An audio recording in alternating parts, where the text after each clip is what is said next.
di mana dia berakhir di DC Universe. Hai semua, Mr. E di sini. Mari pindah ke Watchmen Universe karena kali ini gue mau bahas siapa itu Dr. Manhattan dan sekuat apa dia. So everyone, inilah dia nonton trivia.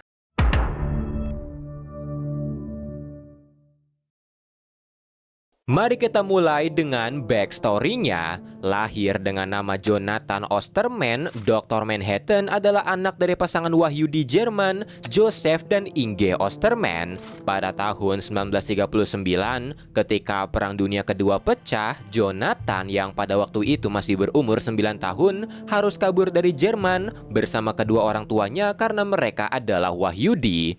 John disembunyikan di dalam kotak agar patroli tidak tahu kalau mereka ingin kabur. Tapi sayangnya di tengah jalan, kereta kuda mereka dihentikan oleh patroli Nazi Jerman yang dengan cepat ingin memeriksa bawaan mereka.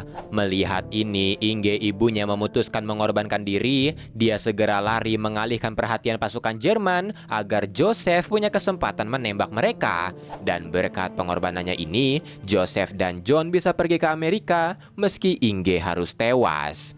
Di Amerika, Joseph bekerja sebagai tukang jam yang membuat John juga ingin menjadi sepertinya. Tapi melihat Amerika menjatuhkan bom di Jepang, Joseph merasa kalau di masa depan akan ada banyak bom lagi yang diledakkan. Jadi daripada bekerja sebagai tukang jam, dia ingin John menjadi fisikawan.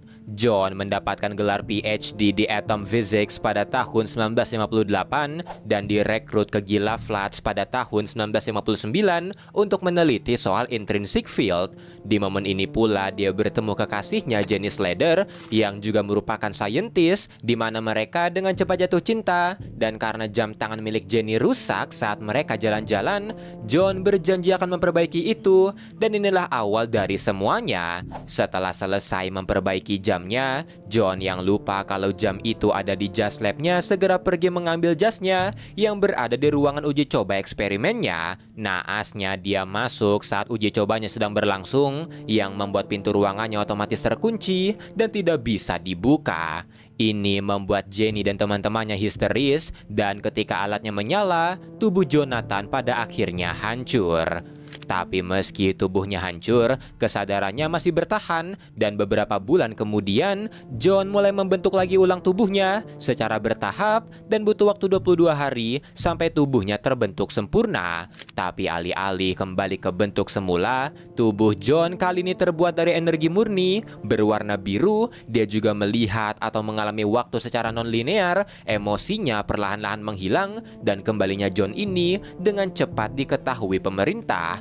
Di mana pada Maret 1960, setelah sedikit penelitian, Pentagon mengumumkan eksistensi John ke publik. Mereka menjadikan John sebagai bahan propaganda berkat kekuatan super yang dia punya. Mereka juga tidak lupa memberikan kostum padanya, tapi karena lambang yang diberikan tidak cocok, John mengukir sendiri simbol hidrogen atom di dahinya. Mereka juga menjulukinya sebagai Dr. Manhattan berdasarkan Manhattan Project, yaitu program penelitian bom atom untuk membangkitkan rasa takut pada musuh-musuh Amerika. Setelahnya, John mulai membasmi kejahatan setelah surat kabar menuliskan itu tentangnya, dan pada tahun 1964, dia diundang ke dalam grup Crime Buster yang langsung bubar sebelum terbentuk. Tapi saat di sana, dia bertemu dengan Laurie Jespecik atau Silk Spectre 2 yang karena penglihatan non-linearnya itu, John sudah melihat masa depannya dengan Laurie yang pada akhirnya membuat hubungannya dengan Jenny kandas. Di tahun 1971, Presiden Nixon mengirim John ke Vietnam, di mana John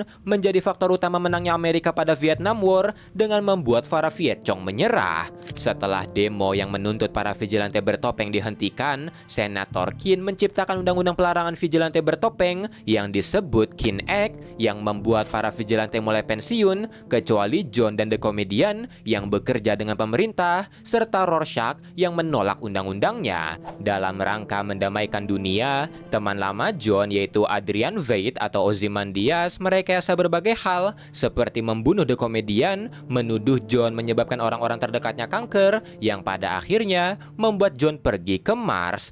Karena sudah tidak tertarik dengan manusia, dia menciptakan istananya di sana, mengajak Laurie. Tapi ketika Laurie berhasil mengembalikan minat John pada umat manusia, Ozymandias telah mengeksekusi rencananya dan membunuh jutaan orang di New York menggunakan alien guritanya. Tapi ketika dia menghadapi Ozzy di Antartika, Ozzy memperlihatkan kalau rencananya berhasil, semua negara berhenti berkonflik, mereka bekerja sama untuk mengatasi invasi alien palsu itu, dan merasa ini hal baik, John memutuskan membiarkan itu, diikuti oleh Laurie dan Night Owl, sementara Rorschach yang menolak, pada akhirnya dibunuh oleh John. Setelah kejadian ini, John memutuskan pergi meninggalkan bumi, di mana dia berakhir di DC Universe, dan karena pengaruh The Great Darkness dalam rangka melemahkan Prime Earth, John mulai mengacak-acak DC Universe, mengambil 10 tahun serta mengubah sejarah dari Prime Earth dengan memindahkan Green Lantern Alan Scott, serta membuat Jonathan dan Martha Kent tewas saat Clark masih kecil. Ini membuatnya harus berhadapan dengan Justice League, tapi pada akhirnya, setelah dia mengerti dan terinspirasi oleh Superman, John mengembalikan semuanya seperti semula. Sekarang mari kita masuk ke seberapa kuat Dr. Manhattan. Setelah insiden yang menghilangkan intrinsic field di tubuhnya, John Osterman atau Dr. Manhattan menjadi makhluk nigh omnipotence, di mana dia bisa melakukan apapun yang dia mau, seperti memanipulasi energi, materi, sampai ruang dan waktu. Ini membuatnya bisa merekonstruksi molekul pada apapun dan siapapun, termasuk dirinya sendiri pada tingkat subatomik, seperti saat dia merekonstruksi ulang tubuhnya dari kehancuran total, mengubah pasir di Mars menjadi istana, serta mengubah air menjadi susu. Rekonstruksi molekul ini juga membuat Dr. Manhattan bisa menciptakan ledakan, serta menghancurkan apapun sesuka hatinya.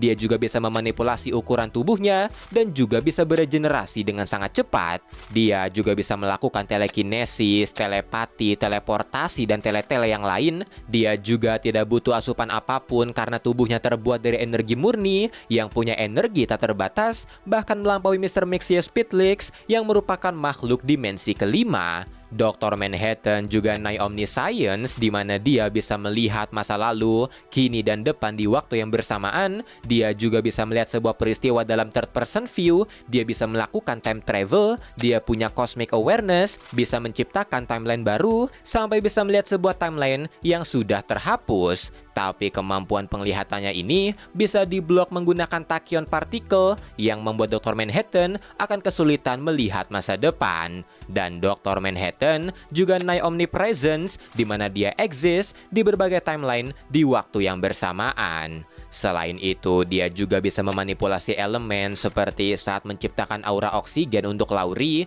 dia kebal terhadap sihir, bisa terbang, immortal, dan bisa menembus apapun. Dan untuk strength, speed, reflex, dan durability, kayaknya nggak perlu dibahas lagi, karena nih orang basically dewa, dia nge-solo superhero bumi cuma pakai satu serangan, dan bahkan dia hanya bisa mati kalau dia pengen mati. Dan itulah semua trivia dari karakter Dr. Manhattan. Kalau mau kritik, koreksi, atau saran bisa komen. Saya Misteri. Bye-bye.